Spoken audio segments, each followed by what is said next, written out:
All right, welcome to part 2. So today we are going to be discussing the last part of module 4, race and ethnicity, but it's going to be talking about prejudice and racism. So let's get to it, save you some time. I'm going to try to do this a little quicker this time, just so you guys aren't sitting here and having to hear me speak nonstop. I'm sure that's super fun. I say that with sarcasm implied. All right, so prejudice and racism, right? Powerful topics. So what is a stereotype? Well, many of you probably heard stereotypes. They're oversimplified beliefs about social groups. Many of them are based on complete fallacy, and many of them have been transitioned through history. And honestly, racism is lazy, and many people have applied same stereotypes to different groups and then just changed the name, right? It's assumed behavior of typical members of the whole group, right? Largely based on what is considered salient or salience, what we can see more visibly: race, ethnicity, age, gender, sexual orientation, almost any characteristic, if we're being honest, that can be pointed out. An example of this, positive or negative, right?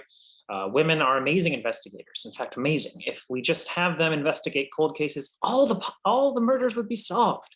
Their legs were cut off, their arms were cut off, like, you know, all the memes of it, right? You can see that as more positive. Well, what's a negative one? Well, Professor McQueen is a drunk? Of course. I mean, he's Irish. I expect him to be a drunk. It's typical, right? The level of how a stereotype is used can be stupid. It can be funny, but it can be negative, and it can be completely harsh and build labels and hurt people. That's important. So there are plenty of times that we have heard and even used or accidentally thought about and talked about stereotypes. This isn't uncommon, and many times these concepts are told to us by someone who truly thinks these, and they aren't intended to be offensive when they are. Or you know what, ignorance is bliss, but so ignorance is still ignorance, right?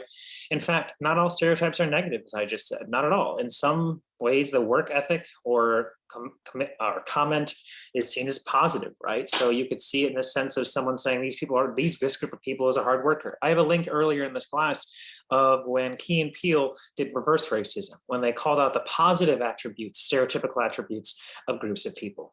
So this is a thing. So in fact, not all stereotypes are negative, not at all. In some ways, the work ethic or comment is positive. It can also be a negative and impactful. So it is important to always know that the thing you have heard could be offensive, even if you thought it was based on fact or it was funny. Use emotional intelligence. Make sure what you're saying is not going to be aimed as ammunition. It's a very simple concept. If you have to ask yourself, should I say this? You probably shouldn't, because you probably have realized that probably was kind of a stupid thing to say. Stereotypes are essentially oversimplified beliefs, as I just mentioned, about social groups, right? Said simply, it's assumed that this action, thing, or characteristic is typical of someone of this entire group. So you're also massively labeling someone based on an entire group when we all have individualized personalities. If you do not realize yet that every person is kind of their own little snowflake in regards to that we all have different things that make us who we are, but they're socially constructed, that's kind of the thing to notice, right? So it's really lazy is what it is. Like, right, if I make a joke about a group, I'm assuming everyone's the same, so that's just really lazy. So more commonly, this is based around salience. Like I said, what you can see visibly. This is a stigma dynamic. If you're in my deviance class, I'd talk about how stigmas and what they originated with, right? The idea, the word comes from something that stands out. If you have they brand people, or it's a great line in Game of Thrones where they reference this idea. Oh no, sorry, it was in Succession, where they reference this idea that the Romans once wanted to have all their slaves wear a uniform to be unified, until they realized that the slaves outnumbered the slave masters, and they realized that could help rally them against each other. So things that are visible and can hold against you, such as race, ethnicity, age, gender, and sexual orientation, many times are used to make jokes around people because they are the salient or the visible thing, right? Women are amazing investigators. I just said that. That's an easy positive. Irish are drunk, negative. Some Irish might not find it offensive, but emotional intelligence is key here. Now let's look at the less funny side of this. One of the hardest things to do is understand that we all have implicit biases. We do. I suggest that you go on Harvard's implicit bias test and take it, right? What happens when the labels are no longer funny and they are used to educate hate, indifference, and also false representation? When is dark humor about groups of people not humor, but a message that people start to believe is real? This is true, right? Eminem famously said, words can be great, they can inspire, or even worse, they can teach hate. It's a really great line, because that's true, right? Famous last dumb words. It was just a joke, calm down. Vocab for you here is assimilation, the process by which a minority individual or group takes on the characteristics of the dominant culture in order to be accepted. That's the thing, stereotype to generalization, oversimplified. Fun fact, most stereotypes are recycled. A lot of the jokes that were used for Irish and Italians in the beginning have been transferred into people of color because racists are lazy. That's just a fact, they're lazy. They're lazy and they don't know what they're doing. and there being judgmental and implicit bias. But we all have grown up, we've all been socialized with certain groups of people. We tend to be in neighborhoods that are similar to our background, so we start seeing people in the way that we have grown up, and that makes us uncomfortable, and it's human nature to not understand which we don't understand, and we usually respond with fight or flight. Socialized around certain groups of people, we absorb and understand from the people in the world around us, as I was just saying, as we grow up and grow through the development of ourself, as talked about by primary and secondary groups, as we've discussed. When we talk about Mead, he believes the self is a total social construction. We are not cultured and shown a high amount of multiculturalism, and then we start losing the understanding of certain peoples and groups and ways of life. We start becoming sheltered and one-sided. This can lead us to develop certain biases and build unknown patterns of implicit bias. This can be taught through the media, our family, and even the ones around us. Many times we are shown and taught subconsciously to have biases towards certain people. And this is not always done in small things. Mass media can cause for certain understandings of different groups. Tell me how many times when there's a murder, if it's someone of color, that's not the first thing you see. When there's a murder and it's someone of a majority group, they tend not to mention the race much, do they? Or the ethnicity much, do they? It's intentional, unfortunately. Stereotypes can be funny, and many times they can be used to point out dumb thoughts that people have. We've all said stupid things and everyone laughs. However, that is not always the case. The reality is that they are generalizations about groups of people. They are used for categorizations and lead people to feeling doubt or anger or even move to violence. It should come to no surprise, or maybe it does, that racists and generalizations are commonly a lazy way of understanding the world. In some concepts, it may be the times and the sayings around certain groups that make them less valued tend to be recycled and used for new groups for discrimination against them. This happened with the Irish, Italians, and others who came to the country of the European nations. Over time, the same sayings were given to those of groups of subordinate groups and discriminated to help condemn. When a group who was previously viewed as a minority starts to take on the characteristics of the dominant culture and either starts to no longer hold their values and their customs, they become more part of the herd. And this is called and is known as assimilation. Speak the language if you're in this country. It's a great line of this, right? They're assimilated because they no longer want to face the ostracization that they face, right? Assimilation is a good word to learn and understand it. So stereotypes, they're not always funny. They can be completely negative, and they can be degrading and impactful and hurtful. Good great video on implicit bias. Again, I reference that you do go to Harvard's implicit bias test. I really think you should take it, find out if you have some biases, and be honest with yourself. Take it honestly. Don't try to break the system. You won't actually, because it's a really good system, but everyone has something that they're not aware of. Just know that. Human. So let's talk about biases here. I'd usually spend a lot of time in class killing time going over these. I'm not going to do that here, but there are different types of biases: affinity, conformity, attractiveness, name biases, and gender biases. Broken down simply for you, affinity bias is unconscious tendency to look and be surrounded by people who are like us. A lot of us have this. We want to be surrounded by people that we like. Symbolic interactionalism points that there's goodness to this, right? That we feel connected to those we're close to. Implicit bias, we have a bias when, rather than being neutral, we prefer or aversion to people of groups of people. Thus, we use them as implicit biases. Thus, if you had grown up in a family that was a little bit racist, you might have inherited some of that no matter how hard you try. So it's always work to work on our implicit biases. We have them, I have them, everyone has them, and we have to work to do better. Conformity, how much do you want to fit in? How many of you have stood in a line to realize you're in a line for nothing? We conform and we want to fit in, and we'll say things we shouldn't. I grew up in, I'm 35 years old. In my high school years, using the term gay was really common, and I really didn't like that I said this stuff when I was younger. But saying it, saying fag, saying gay, this was part of the language used, and to not get beaten up or not be the victim of other people, many times people said the things they shouldn't have said. And this is where you start seeing where we're like, oh, I hope my Facebook post never become public when I was a dumb teenager. People say stupid things to fit in. Attractiveness biases, this is actually proven. People tend to give people benefit of the doubt and think they're smarter or more successful just because we like people and we think they're beautiful. And it gives them a moment of benefit to be able to have that one chance. And that 1 second can be the difference between success or not. We tend to want to watch beautiful people, and beautiful people tend to be able to get away with more than those who don't. Name biases, watch Key and Peele. The Aaron is a great example of this. How your name sounds impacts your opportunities. Their Paige, a sociologist, did a study where she had white and black both do interview processes, fill out applications, and one part of the sample would have a criminal record, one wouldn't, and she would mix and diversify between if it was white or black. It ended up that those who were African American or those who were black, right, ended up not getting callbacks even without a criminal record, and then the white people did. And she actually then followed up, if you want to look at some gangster research, and called out these companies for having name biases. But this is many times people with very ethnic sounding names will change their name because they don't want to get name bias against them. But how horrible is that? Do you know how much of names, many of you probably do, connect you to your culture? Like, to not use your name that your parents gave you, many times names have much more significance. For example, my name is John, Jon, not John, not Jonathan. And my mom told me that in the culture she named it for, it's supposed to be a gift from God. I don't know if she agrees with that anymore, but it has a meaning. Names have meaning. And then gender bias, we all know this. Patriarchy, male, cis white straight male has a name for it, right? Having this idea that many times men gain benefit just by being in the room, by being a man. I don't need to tell you about this, it's on the news every day. But we all deal with this. Did you follow to not lose friends? Did you join an act to support so that you could say that you were about the cause but didn't know anything about it? Are you living that daily? Is it your passion, or was it conformity to the cause? How much have you conformed to bias, right? These various biases are well known and they are worth discussing and interesting. I'd love for you guys to write about this on Yellow Dig, you all, right? I would love to have this conversation with you about these biases. Tell me sometimes you've seen attractiveness bias. Tell me sometimes you've had conformity bias. Affinity, do you surround yourself with people like you? Implicit, are you willing to take the test? And if you do, tell me the results you get. Gender bias, do you tend to listen to someone if they're male or female more? Name bias, do you use your given name, or do you have a nickname that you feel is easier to understand? Great conversation. Let's continue that on Yellow Day. Now, this is a very powerful slide, and it's very short, but it's very important. Prejudice refers to thoughts, feelings, and attitudes someone holds about a group. Prejudice is to prejudge. Prejudice, prejudge. It is an attitude and a thought made without understanding and evaluation of your surroundings. Primitively, our brains did this for protection and understanding. This was used for survival in social environments and foreign interactions to keep ourselves from safe if we didn't understand our surroundings. Many times now it is used to make assumptions about people and activities and groups. This often leads to actions which would be different from prejudice, right? That's discrimination. Prejudice is not based on experience, it's on prejudgment, originating outside actual experience.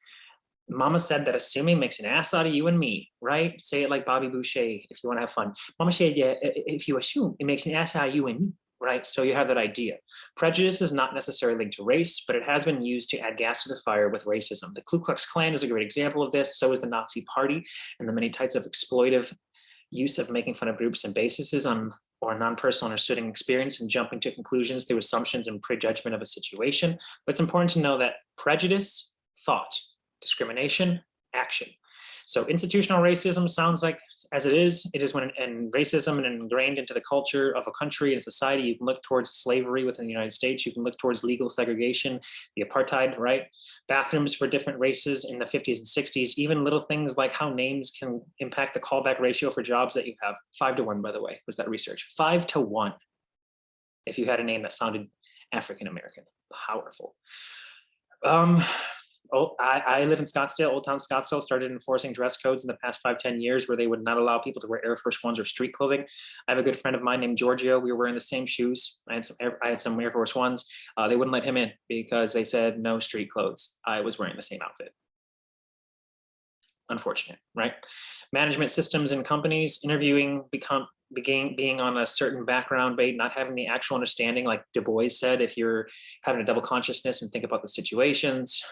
There's a lot of really powerful dynamics here when you're thinking about this circumstance and how much biases play into these things, how much racism is tied to our ability to use prejudice. And like I said, prejudice is to prejudge, discrimination is an act. Institutional racism, here's a question I always ask, and I would love for you to bring this up on Yellow Dig. How many of you have had teachers of color? And I don't mean TAs, I don't mean admins. How many of you had teachers of color? Think about it. Let me know on Yellow Dig, because it's built into the institution. And colorism based on beauty of light skin, we discussed this earlier with examples. Great video if you're interested. So discrimination, the unequal treatment of members of a group. Racism is a social fact. Emil Durkheim talks about what is social facts. Go back to our lectures and talk about that. Discrimination is the action to exclude groups of people based on age, religion, health, and other indicators. Race-based laws against discrimination strive to address this set of social issues. You can discriminate against people based on their sex, age, and religion, sexual preference, and many, many more things. This is a way to make things exclusive to people of certain statuses. This incorporates the nasty side of high society versus popular society. Not a nice story like before. No women allowed, a young boy in a clubhouse, right? Whites only in the 60s, having rules against people who were homosexual within various establishments, making certain groups not legally allowed to be together, having places of worship exclude people if they don't agree. I can also be I can also be something about socioeconomic barriers, right? You can have that idea. If you make something so expensive, only the rich can have it, that's discrimination based on SES. Emile Durkheim called, like I said, racism a social fact. What this means is that it does not require the action of individuals to continue.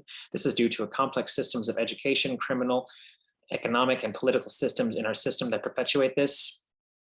So what you mean is our system keeps this alive. Institutional racism is powerful, and it is a churning wheel that perpetuates, right? Media perpetuates stigma and stereotypes and talks about crime and putting labels on race or mental ties to the person in question, instead of saying that something happened and saying something like 2 people were killed today in gun violence off the streets of Maine and Ash. They would say that 2 people were killed tonight, and they describe them as African-American man who was bipolar. Right? So we build this night, we build this dynamic on them, we build these labels, and then we discriminate to create the action to push in this idea of racism or disadvantaging these people, right? So types of racism, love to have this conversation on Yellow Dig, hopefully we do. There are levels to this stuff, right? This ends up being the truth in so many situations, true to everything, not just racism. Overt racism is more connected to hate actions, legal segregations, and groups unified and to cause pain to a particular group of people. This ends up being people acting out against and trying to do harm or to a subordinate group and not trying to hide it. You can look at the KKK, neo-Nazis, etc. Right? Overt or covert racism. This is when people do little actions and little pressures to boulder and will cause it to fall down the hill and crush the house below it. Right? It's the little pebbles that cause the landslide. This can lead to tipping points, or we can see a catalyst to larger and more problematic issues. A small leak in the roof can lead to the entire house collapsing. So what you're seeing is subtle and ignores the legitimate racial and ethnic differences. Institutional racism, negative treatment of a racial group and ethnic group is built into the institutions of the fabric of society. I mentioned this before. How many of you have had a teacher of color? Specifically, how many of you had a Black professor in college or a Black teacher in high school? And I don't mean groups who maybe grew up in the inner city. I mean, in major public schools, how many times is it a white teacher, a white professor? It's a hard question to answer, right? It's a hard one. And then structural level, external to the individual, right? So many of these basic things is a big issue. We talked about this in the last slide, but this is when the entire system is built around the notions of dominant and subordinate groups, that those are the bottom level are not given the equal opportunities. Higher education, as I keep saying, is a great example of this. This is a great one for Yellow Dig, and it's a really powerful topic, scapegoat theory, members of a dominant group talking about their frustration and pushing it off on another group or minority group. This is what Adolf Hitler did with the Jews in regards to World War II, use scapegoat. And you guys do this every single day, and maybe you don't realize you do. If you blamed your brother because he ate the candy, but you ate the candy, scapegoat. You're trying to get someone else to be blamed for your action. And this can be large, it can be small. You can think of Nazis, you can think of trying to play around with your family. It can be Nazi Germany, DARE campaigns, marketing ploys, etc. Right? If you aren't aware that DARE was literally used to be able to infiltrate different groups, and they couldn't arrest them for being people of color, but they could make drugs illegal, and then they could enforce patterns where drugs was distributed unequally to certain neighborhoods, and then they would arrest the groups and the leaders because that was their original goal. Blaming certain groups and connecting them to stereotypes. This is where you also start seeing it, calling certain people lazy and then using that to de-benefit them, scapegoating them and causing them to be the butt of the joke, essentially, right? So talk about scapegoat theory. Can any of you give me examples of this? Would love to see if you could. Model minority myth, powerful topic. Dominant group deems one group of subordinates as the example. This has been used constantly, and I have a video on this. It's on the next slide, but definitely take a look at it. It's interesting. The model minority myth is very much connected to Asian Americans currently at the moment. And what that does is it makes a model minority that the majority points to, which then causes internal trauma or chaos, basically, for different groups to have hatred towards each other. I've had plenty of students ask me about and question about why they've experienced certain types of interactions between, let's say, for example, African Americans versus Asian Americans, and this is intentional by the majority groups. If we cause chaos on the top, then we don't have to manage it, and it can run itself. So stereotypes of cultural habits in the dominant group promotes. Well, look at this kid. This group did very well. Why can't you do this well? So we are able to push the blame to them and not to the system, thus making the problem not fall in the hands of the people in the majority class, which are then being perpetuated by the minorities, pushing against each other, thus keeping the vicious cycle spinning. The most common connection to this, as I mentioned, is Asian American work ethic and the stereotype of cultures coming here and being good citizens. Why can't you be that way is the common use. Asian Americans are great at math. They are commonly doctors, and their parents instill this idea of success, cost of everything at a young age. Why do African Americans and Latin Americans and Latinx and Middle Easterners not do the same? You'll hear people say this.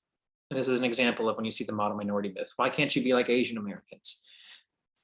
And it also is problematic because those who are of the minority group that is a model myth, if they are struggling, it's harder for them to gain access to resources because they'll be like, no, you're supposed to be good at this. So it's a vicious cycle, very dangerous, and is not a good thing. I would love to hear some thoughts on model minority on Yellow Dick. Scapegoat Theory, great video. Adam ruins everything. Please watch, as well as another video that kind of goes over this, talking about Derek. Really good videos. I hope you guys watch these. I put them up here, and I think they're great ways to kind of look at the material differently. So, contact hypothesis. This is important. When groups of people are able to interact and find common ground, it can help to extend understanding and create change. This sounds simple enough, but it is not common sense, and that tends to be the most common. There are requirements for the contact hypothesis to be workable in the following. The group individuals need to be equal stratification statuses. This is important as the equity removes the idea of helping hand mentality. Oh, well, I have a good friend of mine, I grew up in Chicago, and all of his friends have always said that John's only your friend because he provides you benefits. We're best friends. I've known him for 20 years.